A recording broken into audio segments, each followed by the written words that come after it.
else should we Yeah, know?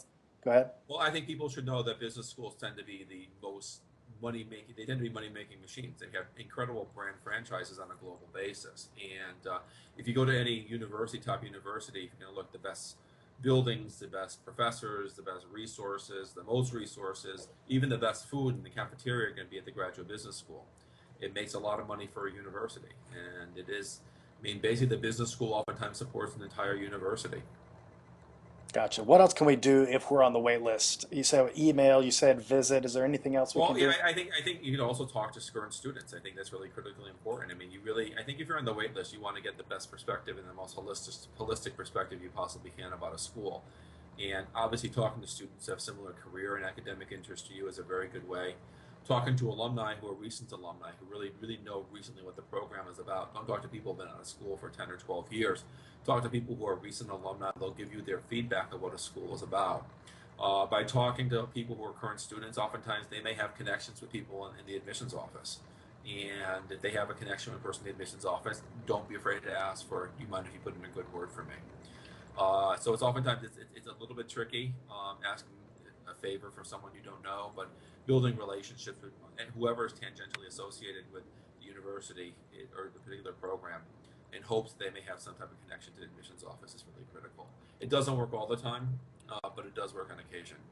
If you know of anyone from your prior undergraduate school or from prior work or any type of experience in life who may go to a particular school, call them, keep in contact with them. Even if it's reconnecting an old friend who you haven't seen in many years.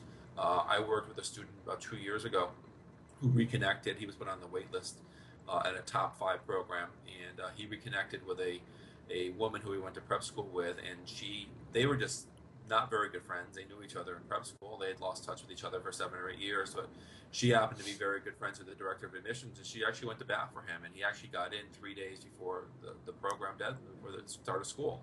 Wow. And he actually had to move cross country. He literally moved cross country, and he did it. He thought it was worth the sacrifice. Gotcha. So talk with current students, talk with alums, visit clubs that are interested or that are Yeah, interesting to you, visit the campus, continue to make your attention to that school known by the admissions counselors via email, via sure. visits. Anything else we need to know? Yeah, and don't be a pest. Don't be a pest. And don't be a pest. Yeah, don't Gotcha. be a pest, and don't send information that's sort of not pertinent to your candidacy or might be misinterpreted or extraneous. Gotcha. Anything else we need to know? I think that's the biggest thing I really want to emphasize. Don't be a pest. Gotcha. Gotcha. All Okay, right. especially during. I mean, people are very busy. They have very busy lives. They have families. They have kids. They during admission season they're extremely busy.